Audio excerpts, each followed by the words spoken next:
ശിവസേനയിലെ ഉദ്ധവ് താക്കറെ വിഭാഗവും ഏക്നാഥ് ഷിൻഡെ വിഭാഗവും നൽകി. ഈ വാർത്തയിലേക്ക് പോകുന്നതിന് മുമ്പ് മറ്റൊരു പ്രധാനപ്പെട്ട വാർത്ത ഇപ്പോൾ ലഭിക്കുന്ന വാർത്തയിലേക്ക് തന്നെ പോകാം. അതായത് DJ ജോസഫ് മാഷിൻ്റെ കൈവെട്ടിയ തൊടുപുഴ ന്യൂമാൻ കോളേജിലെ DJ ജോസഫ് മാഷിൻ്റെ കൈവെട്ടിയ സംഭവത്തിലെ പ്രതിയെ കൈവെട്ടിയ ആളിനെ തീവ്രവാദിയെ പിടികൂടിയിരിക്കുന്നു. 13 വർഷത്തിന് ശേഷമാണ് അധ്യാപകൻ്റെ കൈവെട്ടിയ സവാദ് എന്ന ആളെ പിടികൂടിയത്. കണ്ണൂരിൽ നിന്നാണ് പിടിച്ചിരിക്കുന്നത്. ഇതിൻ്റെ വിവരങ്ങളും വിശദാംശങ്ങളുമായി അമൽനാഥ് പാടിച്ചാൽ ഞങ്ങളുടെ പ്രതിനിധി ചേരുന്നു. അമൽനാഥ്, അയാൾ സജീവ പോപ്പുലർ ഫ്രണ്ട് പ്രവർത്തകനായിരുന്നോ? സവാദിനെ 13 വർഷത്തിന് ശേഷമാണ് പിടികൂടുന്നത്. എവിടെ നിന്നാണ് പിടികൂടിയത്? മറ്റു വിശദാംശങ്ങളിലേക്കൊന്ന് പോയാൽ. അജിംഷാദ്, അധ്യാപകനായ TJ ജോസഫിന്റെ കൈവെട്ടിയ ആ സംഭവവുമായി ബന്ധപ്പെട്ട് 13 വർഷത്തിന് ശേഷമാണ് പ്രതി സവാദ് നിലവിൽ പിടിയിലായിരിക്കുന്നത്. 2010 ജൂലൈ 4-നാണ് ഈ കുറ്റകൃത്യം നടക്കുന്നത്. ചോദ്യപേപ്പറിൽ മതനിന്ദ ആരോപിച്ചായിരുന്നു TJ ജോസഫിന്റെ കൈ വെട്ടിമാറ്റിയിട്ടുണ്ടായിരുന്നത്. ഈ ഒരു സംഭവത്തിന് ശേഷം അന്ന് പ്രതി സവാദ് ഒളിവിൽ പോയതായിരുന്നു. ആദ്യഘട്ടത്തിൽ സംസ്ഥാന പോലീസിന്റെ നേതൃത്വത്തിലായിരുന്നു അന്വേഷണങ്ങൾ നടന്നത്. പിന്നീട് NIA പോലുള്ള ദേശീയ അന്വേഷണ ഏജൻസി ഈ കേസ് അന്വേഷിക്കുന്ന സാഹചര്യത്തിലേക്ക് എത്തി. മറ്റ് പ്രതികളെയൊക്കെ തന്നെ പിടികൂടാൻ വേണ്ടി സാധിച്ചെങ്കിലും മുഖ്യപ്രതിയായ സവാദിനെ 13 വർഷമായി കണ്ടെത്താൻ വേണ്ടി സാധിച്ചിരുന്നില്ല. 2 ഘട്ട വിചാരണകളൊക്കെ പൂർത്തിയാക്കി മറ്റ് മിക്ക പ്രതികളെയും ശിക്ഷിക്കുകയും ചെയ്തിരുന്നു. ഒപ്പം തന്നെ സവാദിന് വേണ്ടി ലുക്കൌട്ട് നോട്ടീസും പുറത്തുവിട്ടിരുന്നു. ആദ്യഘട്ടത്തിൽ ഇദ്ദേഹം ഇയാളെ അമൽനാഥ്, ഈ തൊടുപുഴയിലെ ന്യൂമാൻസ് കോളേജിലെ ഈ പ്രൊഫസറെ കൈവെട്ടിയതുമായി ബന്ധപ്പെട്ട TJ ജോസഫിനെ കൈവെട്ടിയതുമായി ബന്ധപ്പെട്ട, അതായത് കാരണം ഈ സംഭവം വലിയ വിവാദമായി കേരള സമൂഹത്തെ തന്നെ അലോസരപ്പെടുത്തിയ ഒന്നാണ്. കേരളത്തിൻ്റെ മാനം മറ്റ് സമൂഹങ്ങളുടെ മുമ്പിലൊക്കെ കെടുത്തിയ ഒരു സംഭവമാണ്. അതിലെ പ്രതിയെ പിടികൂടുക എന്ന് പറയുന്നത് വളരെ രാഷ്ട്രീയ പ്രാധാന്യം അറിയിക്കുന്ന ഒന്നാണ്. അത് പോലീസിന് വളരെ ശ്ലാഘനീയമായതുമാണ്. ഒരുപക്ഷെ NIA ആണ് ഇപ്പോൾ പിടികൂടിയിരിക്കുന്നത്, അല്ലേ? എന്തായിരുന്നാലും ഏറ്റവും പ്രധാനപ്പെട്ട ഒരു വസ്തുത, അയാൾ എവിടെയായിരുന്നു ഒളിവിൽ കഴിഞ്ഞിരുന്നത്? എവിടെ നിന്നാണ് അയാളെ പിടികൂടിയത്? കണ്ണൂരിലെ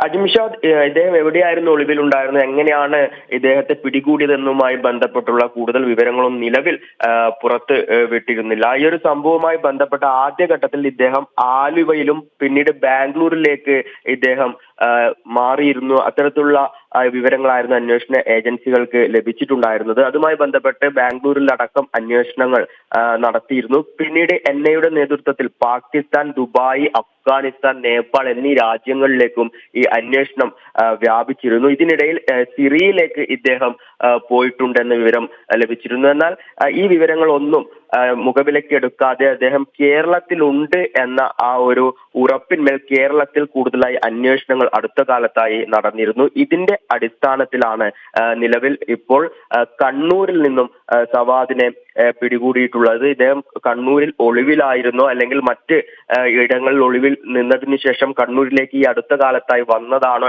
അതുമായി ബന്ധപ്പെട്ട കൂടുതൽ വിവരങ്ങളൊന്നും നിലവിൽ അന്വേഷണ ഏജൻസി പുറത്തുവിടാൻ വേണ്ടി തയ്യാറായിട്ടില്ല. അതേസമയം തന്നെ ഇതുമായി ബന്ധപ്പെട്ട് ഈ കേസിലെ മറ്റു കൂട്ടുപ്രതികളുമായി ഇദ്ദേഹം ബന്ധം സ്ഥാപിച്ചിട്ടില്ല.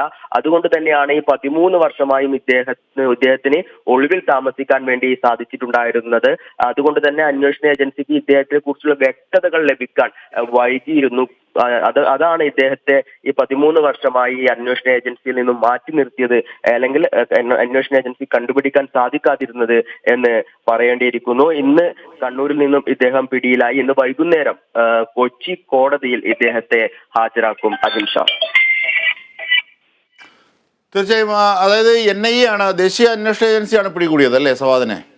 അമൽനാഥ്, അതെ അതെ, NIA ആണ് സവാദിനെ കണ്ണൂരിൽ നിന്നും പിടികൂടിയത്. അജിംഷാ, ഈ 13 വർഷമായി അയാൾ ഒളിവിലായിരുന്നു. അയാളുടെ സഞ്ചാരപാതകൾ, അയാൾക്ക് ആരൊക്കെയാണ് അഭയം നൽകിയത്, ഇതടക്കമുള്ള കാര്യങ്ങൾ ഇനി വരാനുള്ളതേ ഉള്ളൂ. ഇനി വരുന്ന മുറയ്ക്ക് അറിയാനാകൂ, അല്ലേ? ഒരുപക്ഷെ ദേശീയ അന്വേഷണ ഏജൻസി ആണ്ട് അതെല്ലാം രഹസ്യമായി തന്നെ ആയിരിക്കും സൂക്ഷിക്കുക, അല്ലേ? നിലവിൽ കൂടുതൽ വിവരങ്ങളും രഹസ്യമായി സൂക്ഷിക്കുകയാണ്. എങ്കിൽ പോലും ഇദ്ദേഹം ആദ്യഘട്ടത്തിൽ ഇപ്പോൾ സൂചിപ്പിച്ചതുപോലെ തന്നെ കേരളത്തിൽ ഇദ്ദേഹത്തിന് വേണ്ടി അന്വേഷണങ്ങൾ ആദ്യഘട്ടത്തിൽ നടന്നു. പിന്നീട് ഇദ്ദേഹം ബാംഗ്ലൂരിലേക്ക് മാറിയിട്ടുണ്ട് എന്ന ഒരു വിവരം അന്വേഷണ ഏജൻസിക്ക് ലഭിക്കുന്നതിന്റെ അടിസ്ഥാനത്തിൽ ബാംഗ്ലൂരിലും ഒപ്പം തന്നെ മറ്റ് സംസ്ഥാനങ്ങളിലേക്കും ഒക്കെ ശക്തമായ രീതിയിലുള്ള അന്വേഷണങ്ങൾ നടക്കുകയായിരുന്നു. ഈ ഒരു ഘട്ടത്തിലായിരുന്നു മറ്റ് രാജ്യങ്ങൾ കേന്ദ്രീകരിച്ചും NIAയുടെ അന്വേഷണങ്ങൾ നടന്നിട്ടുണ്ടായിരുന്നത്. പാകിസ്ഥാൻ, ദുബായ്, അഫ്ഗാനിസ്ഥാൻ, നേപ്പാൾ എന്നീ രാജ്യങ്ങൾ കേന്ദ്രീകരിച്ചായിരുന്നു അന്വേഷണങ്ങൾ നടന്നത്. ലുക്കൌട്ട് നോട്ടീസുകളൊക്കെ പുറത്തുവിട്ടുകൊണ്ടുള്ള അന്വേഷണങ്ങളായിരുന്നു ഉണ്ടായിരുന്നത്.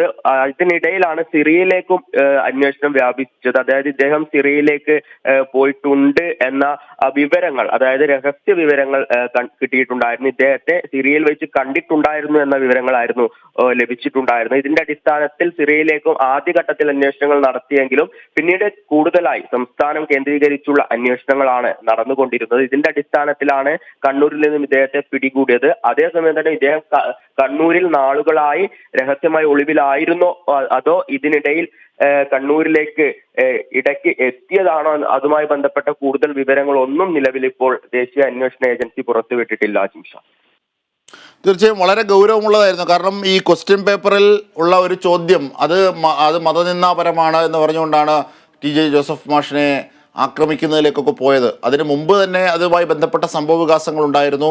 ഈ ഭരണകൂടവും ആ കോളേജും ഒക്കെ ചേർന്ന അധ്യാപകരെയും കുടുംബത്തെയും ഒക്കെ അതുമായി ബന്ധപ്പെട്ട് ദ്രോഹിക്കുന്ന നടപടികൾ നാം കണ്ടതാണ്. അതിൻ്റെയൊക്കെ ഒരു തുടർച്ചയായിട്ടാണ് ഒരുപക്ഷെ പോപ്പുലർ ഫ്രണ്ട് രംഗത്തെത്തി അതിനെ തികച്ചും തീവ്രവാദപരമായി സമീപിക്കുകയും അതായത് പള്ളിയിൽ പോകുന്ന ഘട്ടത്തിൽ അദ്ദേഹത്തിൻ്റെ കൈ വെട്ടിമാറ്റുന്നതിലേക്കൊക്കെ പോയത്. പോപ്പുലർ ഫ്രണ്ടും ഒക്കെ അതുമായി ബന്ധപ്പെട്ട് കേരള സമൂഹത്തിന് മുമ്പിൽ വളരെ പ്രതിക്കൂട്ടിൽ നിന്ന് ചർച്ച ചെയ്യപ്പെട്ടൊരു സംഭവം കൂടിയാണ്.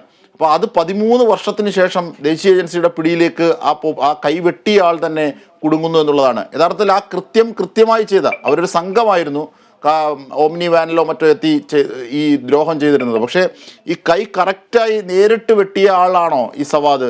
അയാളാണോ ഇപ്പോൾ പിടിയിലായിരിക്കുന്നത്, ഒന്നാം പ്രതി എന്ന് പറയുമ്പോൾ? അമൽനാഥ്, ജിംഷാദ്, ഈ കൈ വെട്ടിയ, അതായത് ഈ ഒരു കേസിലെ മുഖ്യ പ്രതി, ആ കൃത്യം ചെയ്ത ആളാണ് ഈ സവാദ്. അദ്ദേഹമാണ് നിലവിൽ പിടിയിലായിരിക്കുന്നത്. ഇപ്പോൾ ജിംഷാദ് സൂചിപ്പിച്ചതുപോലെ തന്നെ ഒരു തീവ്രവാദ പ്രവർത്തനം എന്ന് നമുക്ക് കൃത്യമായി പറയുവാൻ വേണ്ടി സാധിക്കുന്നു. ചോദ്യപേപ്പറിൽ ഒരു മതത്തെ നിന്ദിച്ചു എന്ന് ആരോപിച്ചു കൊണ്ടാണ് ഈ പോപ്പുലർ ഫ്രണ്ട് പ്രവർത്തകർ ഇദ്ദേഹത്തിന്റെ കൈ വെട്ടിയിട്ടുണ്ടായിരുന്നത്. ഇദ്ദേഹം ഇത്തരത്തിൽ പള്ളിയിലേക്ക് പോകുമ്പോൾ ഇദ്ദേഹത്തെ തടഞ്ഞു വെച്ചുകൊണ്ടായിരുന്നു ഇദ്ദേഹത്തിന്റെ കൈപ്പത്തി വെട്ടി മാറ്റുന്ന ഒരു സാഹചര്യം ഉണ്ടായിരുന്നത്. തീവ്രവാദ പ്രവർത്തനം എന്ന് നമുക്ക് തീർച്ചയായും പറയാൻ വേണ്ടി സാധിക്കും. ഇദ്ദേഹത്തിന്റെ കൂടെ ഉണ്ടായിരുന്നവർ കൂട്ടുപ്രതികളെ മുന്നേ തന്നെ പിടികൂടിയിരുന്നു. ഇത് 2 ഘട്ട വിചാരണ പൂർത്തിയാക്കിയതിനു ശേഷം ഇതിലെ മിക്ക പ്രതികളെയും, അതായത് സവാദ് ഒഴികെയുള്ള മറ്റ് മിക്ക പ്രതികളെയും ശിക്ഷിക്കുവാൻ വേണ്ടിയും സാധിച്ചിരുന്നു.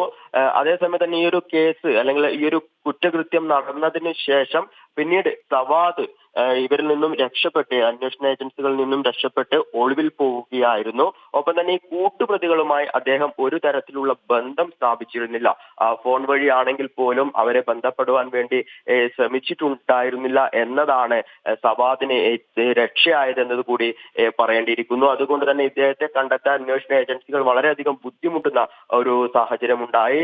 ഈ ഒരു സംഭവം, അതായത് കൂട്ടുപ്രതികളുമായി ബന്ധപ്പെടാത്തതാണ് ഇദ്ദേഹം 13 വർഷമായി ഇദ്ദേഹത്തിന് ഒളിവിൽ താമസിക്കാൻ സഹായമായതെന്നാണ് മനസ്സിലാക്കുന്നത്. പലയിടങ്ങളിലായി ഇദ്ദേഹം ഒളിവിൽ താമസിച്ചു എന്നാണ് നിലവിൽ ഇപ്പോൾ മനസ്സിലാക്കിയിട്ടുള്ളത്. അത് എവിടെയൊക്കെയാണ് എന്നതിനെ കുറിച്ചുള്ള കൂടുതൽ വ്യക്തതകൾ ഒന്നും തന്നെ നിലവിൽ ലഭിച്ചിട്ടില്ല. തീർച്ചയായും അമൽ, ഇത് നിർണായകമാണ് അല്ലേ? കാരണം ഈ കേസുമായി ബന്ധപ്പെട്ട് അതിൻ്റെ തീവ്രവാദ മുഖങ്ങളൊക്കെ സംസ്ഥാപിക്കുന്നതിലും അടക്കം ഒരു പക്ഷേ ഈ നിർണായകമാണ് ഈ ഒന്നാം പ്രതിയെ പിടികൂടിയിരിക്കുന്നത്, NIA പിടികൂടിയിരിക്കുന്ന ഈ ഘട്ടം അല്ലേ അമൽനാഥ്? തീർച്ചയായും ഈ ഒരു കേസ് പൂർത്തീകരിക്കാൻ വേണ്ടി ബാക്കിയുണ്ടായിരുന്നത് ഇദ്ദേഹത്തെ പിടികൂടുക എന്നത് മാത്രമാണ്. മൂവാറ്റുപുഴ അധ്യാപകനായ ഈ TJ ജോസഫിനെ ഇത്തരത്തിൽ ആക്രമിച്ച മറ്റെല്ലാവരെയും പിടികൂടിക്കൊണ്ട് അവരുടെ മൊഴിയെടുത്തുകൊണ്ട് അവരുടെ ശിക്ഷാ നടപടികളിലേക്കൊക്കെ തന്നെ കടന്നിരുന്നു. അതിന്റെ ഒരു ബാക്കിപത്രം എന്ന രീതിയിൽ ബാക്കി ഉണ്ടായിരുന്നത് ഈ പ്രതിയെ, സവാദിനെ പിടികൂടുക എന്നുള്ളത് മാത്രമാണ്. നിലവിൽ അതിനും അന്വേഷണ ഏജൻസിക്ക് വർഷങ്ങളുടെ ഒരു പ്രയത്നത്തിന്റെ ഭാഗമായി അന്വേഷണ ഏജൻസിക്ക് സാധിച്ചിട്ടുണ്ട്. ഇദ്ദേഹത്തിന്റെ തുടർ നടപടികളിലേക്ക് കടക്കുന്നതോടുകൂടി ഈ ഒരു കേസ് അതിന്റെ പരിപൂർണതയിലേക്ക് എത്തും എന്ന് തന്നെയാണ് മനസ്സിലാക്കുന്നത്. തീർച്ചയായും സവാദാണ് നേരിട്ട് കൈവെട്ടിയത് മാഷിൻ്റെ. അത്തരത്തിലൊരു തീവ്രവാദ കൃത്യത്തിന് കൂട്ടായ തീവ്രവാദ പ്രവർത്തനത്തിൽ ആ കൃത്യം നേരിട്ട് ചെയ്ത ആളാണ്. ആ കേസിലെ ഒന്നാം പ്രതിയാണ്. പോപ്പുലർ ഫ്രണ്ട് പ്രവർത്തകനാണ്. 13 വർഷത്തിന് ശേഷമാണ് അയാൾ NIA പിടിയിലാകുന്നത്. അയാൾ ഇത്രയും നാൾ അയാൾ ഒളിവിലായിരുന്നു.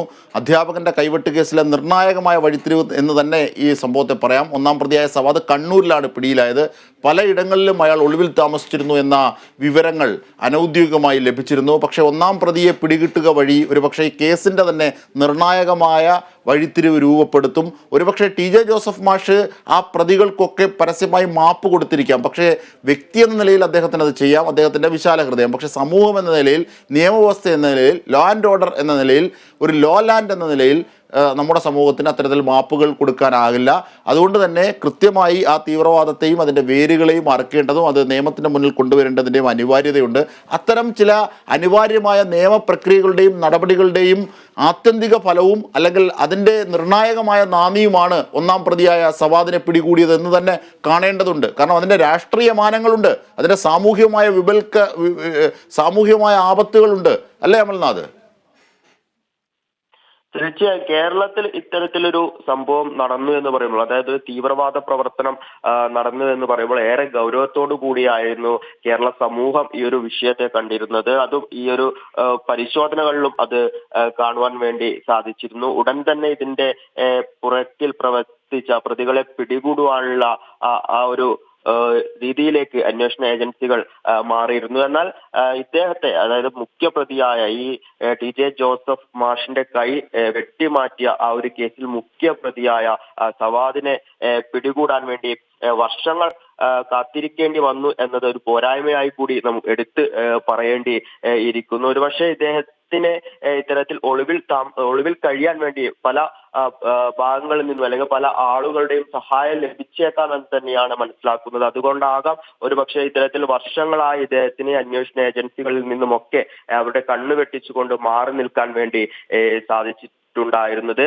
ഇപ്പോൾ സൂചിപ്പിച്ച പോലെ തന്നെ കേരള ജനതയെ സംബന്ധിച്ചുകൊണ്ട് ഇത് ഉളവാക്കുന്ന ഒരു കാര്യമാണ്. ഈ ചോദ്യപേപ്പറിൽ ഒരു മതത്തെ നിന്ദിച്ചുകൊണ്ട്, ഒരു മതനിന്ദ ആരോപിച്ചുകൊണ്ട് ഒരു അധ്യാപകനെ ഈ പള്ളിയിലേക്ക് പോകുന്ന സമയം അദ്ദേഹത്തെ തടഞ്ഞു വെച്ചുകൊണ്ട് അദ്ദേഹത്തിന്റെ കൈപ്പത്തി വെട്ടിമാറ്റി എന്ന് പറയുന്നത് ഏറെ ഞെട്ടിക്കുന്ന ഒരു സംഭവമായിരുന്നു. മറ്റു പ്രതികളൊക്കെ തന്നെ ആ ഒരു സമയത്ത്, അതായത് അന്വേഷണത്തിന്റെ ആദ്യ ഘട്ടത്തിൽ തന്നെ കണ്ടെത്തുവാൻ വേണ്ടി കഴിഞ്ഞെങ്കിൽ പോലും ഇദ്ദേഹത്തെ, അതായത് മുഖ്യപ്രതി സവാദിനെ കണ്ടെത്താൻ വർഷങ്ങളുടെ കാത്തിരിപ്പിലേക്കാണ് പോയിട്ടുണ്ടായിരുന്നത്. ഇതിൽ നിന്നും ഇദ്ദേഹത്തിന് കൂടുതൽ സഹായങ്ങൾ ലഭിച്ചിട്ടുണ്ടോ എന്ന കാര്യങ്ങൾ കൂടി മനസ്സിലാക്കേണ്ടിയിരിക്കുന്നു. കൂടുതൽ മൊഴിയെടുക്കലിന്റെ ഭാഗമായി മാത്രമേ ഇതിൽ കൂടുതൽ വ്യക്തതകൾ വരുവാൻ വേണ്ടി കഴിയുകയുള്ളൂ. അതേസമയം തന്നെ ഇതുമായി ബന്ധപ്പെട്ട കൂടുതൽ വിവരങ്ങൾ അന്വേഷണ ഏജൻസികൾ നിലവിൽ പുറത്തുവിട്ടിട്ടില്ല എന്നതും ഏറെ പ്രധാനമാണ്. എവിടെയൊക്കെയായിരുന്നു ഇദ്ദേഹത്തെ ഒളിവിൽ താമസിച്ചിട്ടുണ്ടായിരുന്നത്, എങ്ങനെയാണ് ഇദ്ദേഹത്തെ കണ്ടെത്തിയത്, ഇദ്ദേഹം ഒളിവിൽ ഉണ്ട്, അതായത് കണ്ണൂരിൽ ഒളിവിലുണ്ട് എന്നതുമായി ബന്ധപ്പെട്ട രഹസ്യ വിവരങ്ങൾ ലഭിച്ചിട്ടുണ്ടോ, ഇതുമായി ബന്ധപ്പെട്ട ഒന്നും കൂടുതൽ വിവരങ്ങൾ ലഭിച്ചതുമായി ബന്ധപ്പെട്ട ഒരു കാര്യവും അന്വേഷണ ഏജൻസി നിലവിൽ പുറത്ത് വിട്ടിട്ടില്ല. ഇന്ന് വൈകുന്നേരത്തോടു കൂടി ഇദ്ദേഹത്തെ കൊച്ചിയിലെ കോടതിയിലേക്ക് ഹാജരാക്കുവാനുള്ള തീരുമാനത്തിലേക്കാണ് നിലവിലെത്തിയിരിക്കുന്നത്. അജിംഷാദ്. തീർച്ചയായും തൊടുപുഴ ന്യൂമാൻ കോളേജിലെ അധ്യാപകൻ